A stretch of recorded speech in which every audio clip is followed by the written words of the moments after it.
हाँ, class 9th वाले बच्चे देखिए, जहाँ तक आप लोग पाठ 2 पढ़ाया गया था उस दिन उसी में आप लोगों का इससे क्वेश्चन आगे है। बताइए हिमालय का निर्माण कैसे हुआ था।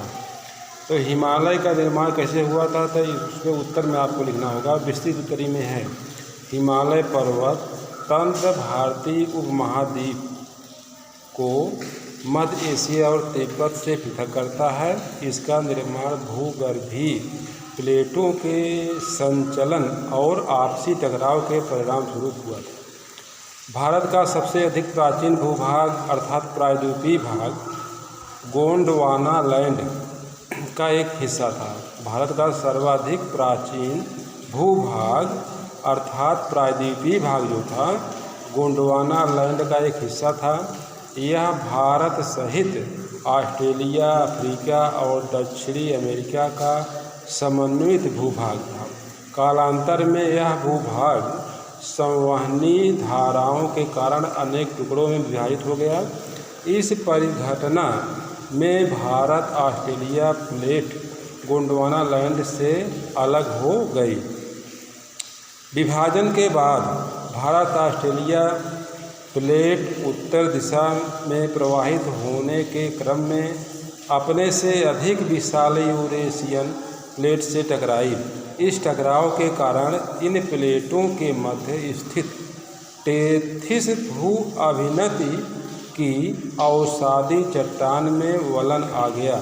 इस वलन के परिणाम स्वरूप हिमालय पर्वत का निर्माण हुआ। इसी तरह आपको उत्तर लिखना होगा। उत्तर आपको हिमालय पर्वत का निर्माण कैसे हुआ था, इसमें आपको थोड़ा विस्तृत में लिखना होगा।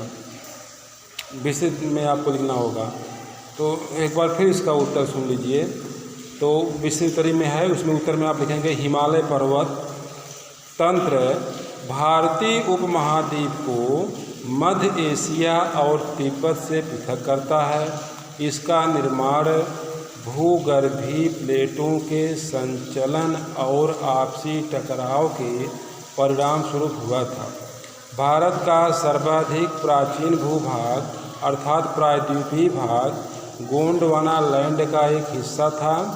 यह भारत सहित ऑस्ट्रेलिया, अफ्रीका और दक्षिणी अमेरिका का समन्वित भूभाग था।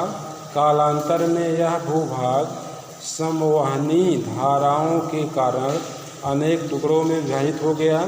इस परिघटना में Bharat Australia plate Gondwana land से अलग हो गई। विभाजन के पश्चात भारत ऑस्ट्रेलिया प्लेट उत्तर दिशा में प्रवाहित होने के क्रम में अपने से अधिक विशाल यूरेशियन प्लेट से टकराई। इस टकराव के कारण इन प्लेटों के मध्य स्थित टेथिस भू अभिनत की अवसादी चट्टान में वलन आ गया। इस वलन के परिणाम स्वरूप हिमालय पर्वत का क्या हुआ, निर्माण हुआ। इतना उत्तर आपको लिखना होगा।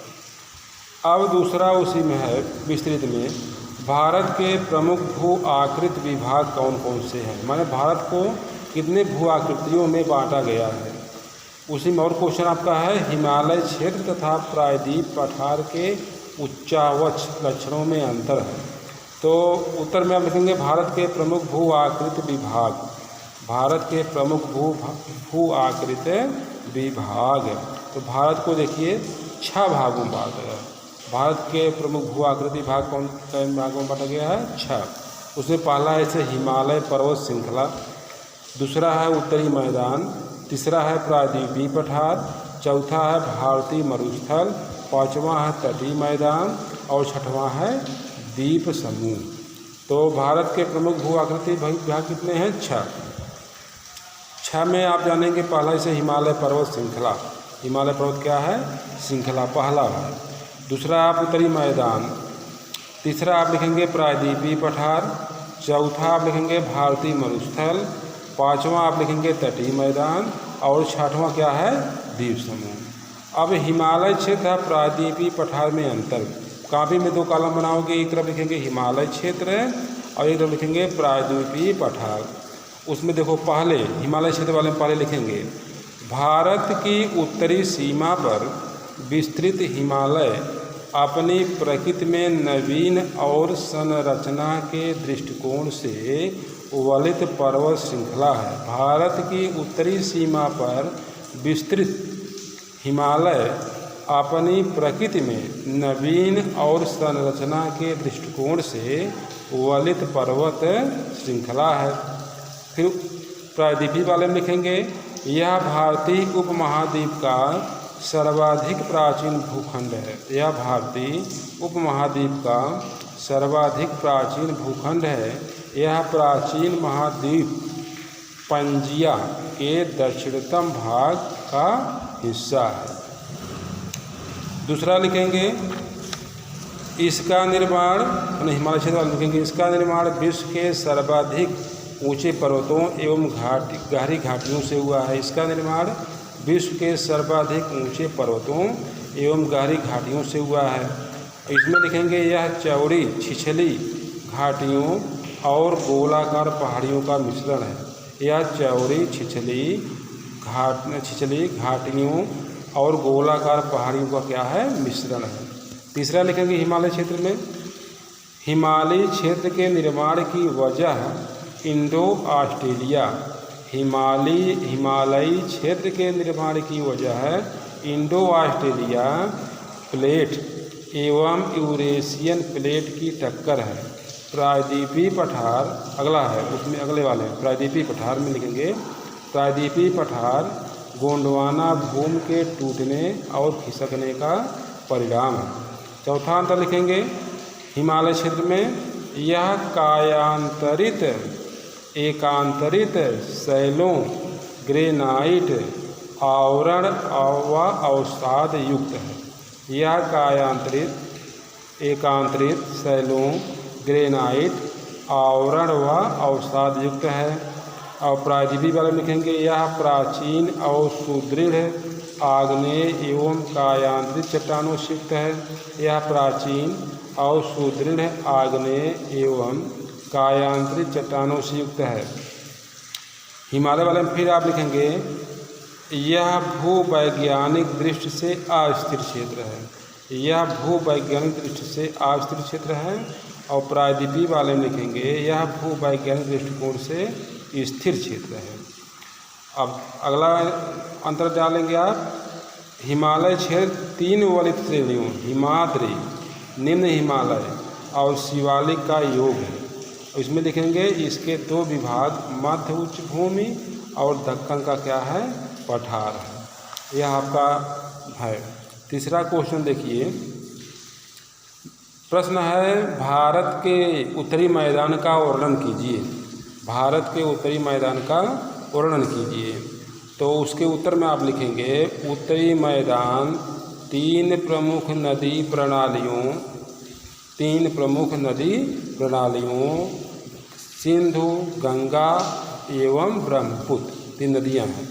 तो लिखेंगे, उत्तरी मैदान 3 प्रमुख नदी प्रणालियों, और नदियों में कौन कौन नदी है, सिंधु नदी, गंगा नदी एवं ब्रह्मपुत्र, तथा इनकी सहायक नदियों से बना है। उत्तरी मैदान जो है 3 प्रमुख नदियों से और इनकी जो सहायक नदियों से क्या है, बना है। लाखों वर्षों में हिमालय के गिरिपात में स्थित बहुत बड़े बेसिन में जलोढ़ों का निक्षेप हुआ, जिससे इस उपजाऊ मैदान का निर्माण हुआ। इसका विस्तार 7 लाख वर्ग किलोमीटर के क्षेत्र पर है तथा लगभग 2400 किलोमीटर लंबा एवं 240 से 320 किलोमीटर चौड़ा है। उत्तरी मैदान को मोटे तौर पर 3 उपवर्गों में विभाजित किया गया है। उत्तरी मैदान को मोटे तौर पर या मुख्य रूप से 3 उपवर्गों में क्या किया गया है, विभाजित किया गया है। पंजाब का मैदान, गंगा का मैदान और ब्रह्मपुत्र का मैदान। इन विस्तृत मैदानों की भौगोलिक आकृतियाँ भी विविधता है। यह आपका इतना उत्तर आपको लिखना होगा। फिर आप अगला क्वेश्चन है, निम्नलिखित पर संक्षिप्त टिप्पणी लिखिए। संक्षिप्त टिप्पणी माने आपको छोटे शब्दों में आपको लिखना होगा, संक्षिप्त में थोड़े में आपको लिखना होगा। इसे उसमें लिखा गया, पहला मध्य हिमालय, दूसरा मध्य उच्च भूमि और तीसरा है भारत के द्वीप समूह। पहला है मध्य हिमालय और उसमें आप लिखेंगे, थोड़े में आप लिखना होगा, लिखेंगे मध्य हिमालय के दक्षिण में फैला हुआ। मध्य हिमालय महान हिमालय के दक्षिण में फैला हुआ है। मध्य हिमालय हिमाद्री या उसको महान हिमालय भी कहते हैं के दक्षिण में फैला हुआ है। इन पर्वतों की औसत चौड़ाई 50 किलोमीटर, औसत चौड़ाई कितना है 50 किलोमीटर तथा ऊंचाई 3700 से 4500 मीटर तक है। कश्मीर की पीर पंजाल श्रेणी तथा जम्मू कश्मीर और हिमाचल प्रदेश में फैली धौलाधार श्रेणी मध्य हिमालय के ही भाग हैं। नेपाल की महाभारत श्रेणी भी इसी का अंग है।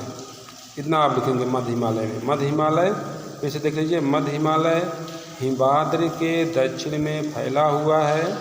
इन पर्वतों की औसत चौड़ाई 50 किलोमीटर तथा चौड़ाई 3700 मीटर से 4500 मीटर तक है। कश्मीर की पीर पंजाल श्रेणी तथा जम्मू कश्मीर और हिमाचल प्रदेश में फैली धौलाधार श्रेणी मध्य हिमालय के ही क्या है भाग है। कितना आप लिख देंगे। फिर अगला क्वेश्चन है उसी में मध्य उच्च भूमि। मध्य उच्च भूमि उसमें लिखेंगे प्रायद्वीपीय पठार के उत्तरी भाग को मध्यवर्ती उच्च भूमियाँ कहते हैं। प्रायद्वीपीय पठार के उत्तरी भाग को मध्यवर्ती क्या कहते हैं उच्च भूमियाँ कहते हैं। यह भाग कठोर आग्नेय तथा अवसादी शैलों का बना है। यह भाग कठोर तथा आग्नेय और अवसादी शैलों का बना है। नर्मदा नदी ने इस भूखंड को 2 भागों में क्या किया है बांटा है। इसके उत्तरी भाग की एक सीमा पर विंध्याचल तथा उसकी पूर्वी विस्तार है। उत्तर पश्चिम में यह अरावली पर्वत श्रृंखला से घिरा है। उत्तर तथा उत्तर पूर्व की ओर ये भूमियाँ गंगा के मैदान में विलीन हो जाती हैं। कितना आप लिखेंगे। फिर देख लीजिए मध्य उच्च भूमि हेडिंग डालेंगे, उसमें आपको लिखना होगा प्रायद्वीपीय पठार के उत्तरी भाग को मध्यवर्ती उच्च भूमियाँ कहते हैं। यह भाग कठोर आग्नेय तथा अवसादी शैलों का बना है। नर्मदा नदी ने इस भूखंड को 2 भागों में बांट दिया है। इसके उत्तरी भाग की एक सीमा पर विंध्याचल तथा उसके पूर्वी विस्तार है। उत्तर पश्चिम में यह अरावली पर्वत श्रृंखला से घिरा हुआ है। अब तीसरा हेडिंग डालेंगे भारत के द्वीप समूह। भारत के द्वीप समूह इसमें लिखेंगे केरल तट के पश्चिम में अरब सागर में छोटे छोटे कई द्वीप हैं। केरल तट के अरब सागर पश्चिम केरल तट के पश्चिम में अरब सागर में छोटे छोटे क्या हैं कई द्वीप हैं। इनका निर्माण अल्पजीवी सूक्ष्म प्रवाल जीवों के अवशेषों के जमाव से हुआ है। इनमें से अनेक द्वीपों की आकृति घोड़े की नाल या अंगूठी के समान है, इसलिए इन्हें प्रवाल द्वीप वलय कहते हैं। कितना आपको लिखना होगा। पाठ 2 आपका समाप्त हो गया है। अब जो है कुछ बहुविकल्पी क्वेश्चन इसमें हैं, उसको भी आप जैसे सुन लीजिए। जैसे लिखा गया है पश्चिमी घाट का सबसे ऊंचा शिखर है। पश्चिमी घाट का सबसे ऊंचा शिखर अनाईमुडी। पश्चिमी घाट का सबसे ऊंचा शिखर कौन है अनाईमुडी। आप लिखेंगे सीधा लिख लेंगे उत्तर। दूसरा क्वेश्चन है हिमालय की सबसे उत्तरी तथा ऊंची श्रृंखला क्या कहलाती है। हिमालय की सबसे उत्तरी तथा ऊंची श्रृंखला क्या कहलाती है, उसका उत्तर लिखेंगे आप हिमाद्री। तीसरा है दक्कन ट्रैप के नाम से जाना जाता है। दक्कन ट्रैप के नाम से जाना जाता है। तीसरा लिखेंगे प्रायद्वीपीय पठार। दक्कन ट्रैप के नाम से जाना जाता है, उसका उत्तर क्या लिखेंगे प्रायद्वीपीय पठार। चौथा है लूनी नदी किस क्षेत्र की सबसे बड़ी नदी है। लूनी नदी किस क्षेत्र की सबसे बड़ी नदी है, चौथा का उत्तर चौथा लिखेंगे भारतीय मरुस्थल की। और लक्षद्वीप का प्रशासनिक मुख्यालय जो है कावारत्ती द्वीप में है। कौन है? कावारत्ती द्वीप। फिर एक प्रश्न है, शिवालिक किसे कहते हैं?